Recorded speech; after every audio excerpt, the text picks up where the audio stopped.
Kuya Ramir, pati an ano mo, pati an sa imong computer digdig. Medyo nagkakaigwanin, nagmamalfunction Kuya Ramir. Anyways, maray na pagkahapon na po sa gabos na nakaantabay sa indang mga residensya. Kumusta po tabi ka mo? Ano lamang tabi ang sa inyong pinagkakabisihan dyan? Magsarabay-sabay kita sa laog nin 15 minutos. Day ko aram, nakabalik na ba Kuya Ramir sa tuyang internet connection? Sabi ka na ko, internet connection. Dahil anta medyo may mga areas po tabi na nagkakaigwanin problema. So, day ko lang short, tadakol kay aming provider. Pero pag digdi pala og sa DCGB, it's either ang problema kaan Kuya Ramir. Halimbawa kung may nag-aging dakulang siya, tapos, day kinagmamangno, ito bagang sumay mga tukon. So, tigtataas baga sa rin kaya. Sa mga barangay, arag man kaya ng arag man kaya ng mga sistema. Tapos, day nagmamangno Kuya Ramir, may nasa abitan na palang kilinya. Mamamangnuhan yan Kuya Ramir. Kung halimbawa may nagpasad-pasad na motorista, tapos day nakahiling, sa iba sa tigihiling, masilaod sa liog Kuya Ramir. Kaya hindi mga pangyayari di sa tuyang paligid. Kaya abagaan na lokal na gobyerno Legazpi asin daraga, nagkakaigwa naman po ang inisyatibo tanganing magkaharali ini mga spaghetti wires. Digdi po tabi sa tuyang palibot. And happy birthday po sa gabos na nagsiselebrar kan sa ina mga kumpliano ngunit na pagkaaldaw. Pebrero 3 na po, 2026. Special mention dyan ang samuyang amiga at the same time esposa po kan samuyang pag-iriba digdi. And happy birthday kay Ate Brenda Flora dyan po sa Barangay Sagpon, Candaraga, Alba. Ate B, happy birthday po sa mo. More birthdays to come. And po didi, ingat po permi. At the same time, good health sa imong bilog na pamilya. Ako Kuya Ramir, nagaharapot kon sisingi ito ngayon dinakop ngayon digding negosyante ngayon sa Legazpi City. Basta kung nailing na duman so address kung sa hindi nakop so itong personang ito. Basta yaw lang duman sa iyan sa iyang negosyo. Sabi ko duman Kuya Ramir sa mga comments sa social media. Natadaatan inabot pa ki 24 taon nagstay ito digding foreign national na ito, parang Chinese.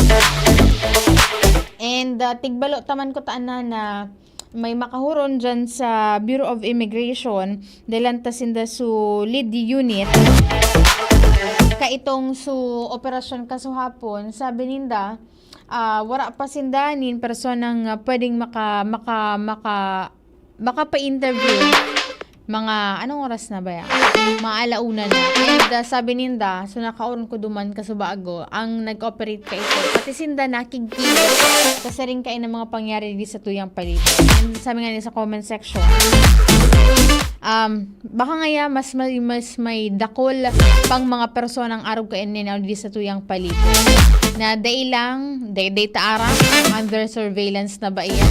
Or kung may mga existing pagbaylo. Kasi imagine, nagdidi sa Kuya Ramir, may ano mo siya, may document man siya.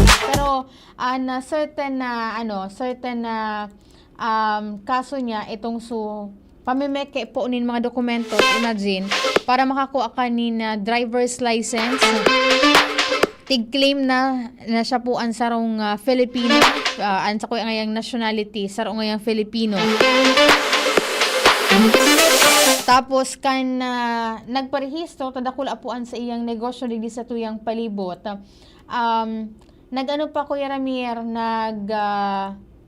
naggamit pa nin peke po tabi na itong TIN ID kan Bureau of Internal Revenue para man makarehistro sa Security and Exchange Commission. Halangkaw ini ang pinakahalangkaw na opisyal digdi sa indang negosyo. So, I doubt day baka day man apektado may nagharapot kay aplikasyon paano na ngaya su negosyo ngaya ka to digdi, saro duwa tulo, apat kuya na dara kulang mga establishment digdi an sa inang pagnenegosyo. May mga ano man bagayan, may vice, ito kaya ano ito, president, may vice president pa man, and other ano pa man, officials na pwede po tabing magmankay. And sigun sa information ko, kasabo naman magpaluwas ni na mas specific ko pang informasyon. Sabi niya, information ko lang ngaya kaiyan ma'am, after ngaya ka itong naging operasyon ngaya kasuhapon, digdi ngaya sa syudad ni Legazpi, tulos man ngaya po yan pigtransportar, pasisiring po ngaya sa central na opisina kan Bureau of Immigration. O mga siling bukakan Kuya Ramir, may naramdaman mo ka to may mga vlogger na foreign na nagdidigdi sa tuyang nasyon. Tapos kinasuhan ini kan nagkaperang mga bako man kay amarahay sa iyang pag-uugali na ibig pail ni sa tuyang nasyon. Ang tendency, tigplantaran po siya nin magkakanig ng kaso. And before pa siya maipa-report, duman sa iyang nasyon kung saan siya naghali. Tigpreso na Kuya Ramirki, nagkaperang bulan. And duman baga nga ni na discover na itong lantada na nagagamit nin mga cellular phones and itong man iba-ibang mga kalakaran baga sa tuyang palibot. Lalo na ito po tabi na tigsasabi niya ang mga allegation niya itong warden niya duman. Kaya baga may mga certain officials na duman and personal na nagkusa na mag-dimitir sa pwesto dahil ang problema Kuya Ramirta, kan itong foreign national na pa-deport na, kan nakabalik na siya, nakaulit na duman sa iyang residensya, sa iyang nasyon, duman nilang pigbuyag-yag itong mga pigsasabing baka umarahay na practices duman sa lugar kung saan siya nakakulong. And data aram, day kaya ito nga ning susabi tiguturo sa kuya kaso bagong makahuron ko sa BI. Sabi na, di ko nga sure ma'am kung anong oras pa ini maabot. At the same time nga, di ko pa nga sure ma'am kung ini nga pag abot mo nga digdi. Maski nga yaon siya, ang pangon ka ba nga niya or may itao nga yung information. So, siyempre, dati, naabot ko pa man Kuya Ramir itong pag may mga concerns, makato ka lang sa certain na opisina. Tapos, makikisuyo ka na kung halimbawa ngaya, bako busy, si RD, si ARD o kung si Seiza na focal person. Ipig talagang, di ka makakahali dyan sa imong opisina na pigduduman hanggat di ka tigahampang. Engon yan, dakol ng mga opisina kan gobyerno, well, that's their policy po, bilang nagsusunod mo sa nasinda. Dakol ako mga kamidbid ka iyan na, kung kami lang ngaya Angel, gusto mi ngaya na ika ngayang ampangon, gusto ka ngaya dyan ngaya na makauron ngaya ni sering ngaya kaining persona. Pero may mga policy ngaya, may mga kaipuhan ngaya clearance, kaipuhan ngaya na mag-attend ngaya sa duman sa meeting. Dahil ngaya kami basta-basta yung makapagpaluwas ng information. Manungon nga niyo po sa mga pigapo na data privacy and kung ano-ano pang mga requisitos na kinakaipuhan.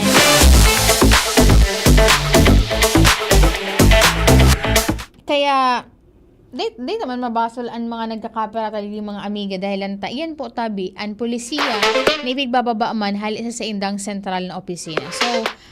So be it, malas sa sana Kuya Ramir, kung sa sarong aldaw, wala talaga, lalo na kung sugo ni VP, ay nako, pati ako nai-stress. Marina pagkauto kay Ma'am Jemaline Marcaida, watching po from Pandan, Daraga Albay. Kay Sir Mark Jowen Marcaida, pabati da po sa mama niya na si Ma'am Jemaline. Digida po ila sa Pandan, Daraga Albay. May mo dyan, Sir Mark Jowen, si Adin, laad ang apelido niya. Ngayon nga ni Sofia sa dyan sa Barangay Pandan. Di ba Kuya Ramir, taga Pandan si Adin, Daraga Albay? Marina pagkauto po sa lola ni Adin. Lola, miss mi na po digdi sa stasyon sa imong Bicol Express. Marina pagkauto kay Kuya King Reginaldo. Sabi na, good afternoon, Angel. Kuya King is listening from Bunker. Sabi na, watching. Sa Kuya King tabi dyan internet connection. Tadig di kaya sa Samuya, sa sentro kan Legazpi. Particular na po sa estasyon. Medyo problema, sabi ni Ate B. Thank you so much sa greetings, my dear. Ate B, long time no see po and ingat-ingat lang. Hihiling ko ang mga travel ni Ate B. Sa man iba-ibang parte. Ingat lang Ate B and bay sanata. Mga nung ari naman, lakaw-lakawan mo ika dyan ni Kuya Ramir. Tapos ni Joshua. Kaso last time Kuya Ramir, na pagduman mi, si Kuya Nems lang ang ituon sa indang residente. Naglakaw-lakaw si na Ate Chi. Tapos saro pang ate. Tapos si Ate B. Ang nawalat lang si Kuya Nems. Ayan. Sabi na, maray na pagkaudto po. Sakto pati, day off ni Kuya Nems. Day off bangunan kay Kuya Nems. Sakto man, birthday ni Ate Brenda. And sa iyo pa man po nagsiselebarkan sa inang mga kumplianyo. Happy birthday po sa Indozyme. Kay Ma'am Divina Osera. Sabi na, hello Ma'am Izel, how are you? Oni Ma'am Osera, kay puhanan ko, Ma'am Divina, kay puhan ko na So, aram ito so sarong buo na bond paper. Dapat arong na kato, may size man dapat Kuya Ramir kisalon pa. Ako may nababakal pa sana Kuya Ramir na likod sa palengke. Nakapirang palit na gayod ako. Okay man ako Ma'am Divina, kinakaya pa naman. Kay Sir Homer Realista Lola, nakaantabay man po ngunya na pagkahapon. Ingat-ingat po duman sa mga nagbabiyarahe ta. Lalo na po kung harayo. Ansa indo po tabi ng mga destinasyon. Iba man pala ang gamit ni Kuya King Reynaldo na internet provider. Marian Kuya King, taday po na ipuhanin mga kable. Day kay po nanin kable. Day sana matumbaan Day sana po matumbaan na tower dyan sa indong lugar o magka-affectaran. Pero mostly, okay man dyan ang sitwasyon eh. Ang sa kuya po nakapartner sa technical, si Kuya Ramir Tanay. Sabi ni Sir Homer Realista Lola, didi po ngaya sa poblasyon kan ginubatan, si blackout, wala pa internet po tabi. Sabi na, and maray na pagkauto kay Sir Homer Realista Lola, nakaantabay po ngunya.